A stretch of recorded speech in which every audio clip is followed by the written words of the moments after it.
Hi, this is a video that shows you a little bit more about scenes and how to add lists or create and edit your own lists. So here I am in my 1920s scene. Now I could input all of the different websites that I want to use for this scene from scratch, or I can actually make it a little bit faster if there are some things that already exist or that I can create to add in over and over again. So first of all, let's say I have created the scale research custom list, which has a link to our research database in it. And so let's say I have that selected, and this one, let's say I'm doing a blocked mode where everything is blocked except for certain things that I allow. So let's say I do want to allow students to access the scale research database. I would select it and then click add list. And so here it is. And if I hit the little arrow, it shows me what is this URL. Here is the list that we used for map, so I don't need the map list right now.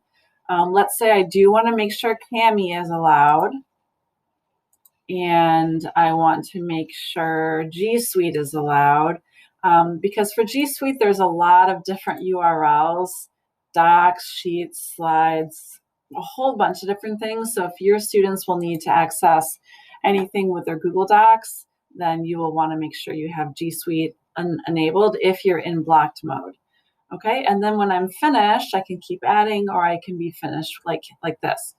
Now, if I want to create my own lists, I click create list, and let's say I want to create a new list, and so let's say this is my 1920s list. And so anything that I want to do, like I'm just making up some things here, the mobmuseum.org, I want to add that.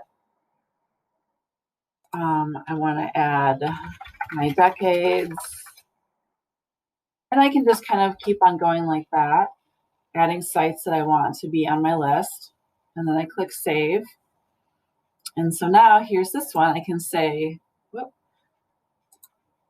Okay. So now I'm back to my add lists. I'm going to select my list and click add. And now that's in there as well. If I clicked allow, all of these things would be blocked. So I would probably not want to do that. But if I'm in blocked, these are going to be allowed. So that's just how create and edit lists work. And now when I go forward in any other future scenes, I will have the option to add the 1920s to any of those. And so you can just continue making lists as you create different scenes.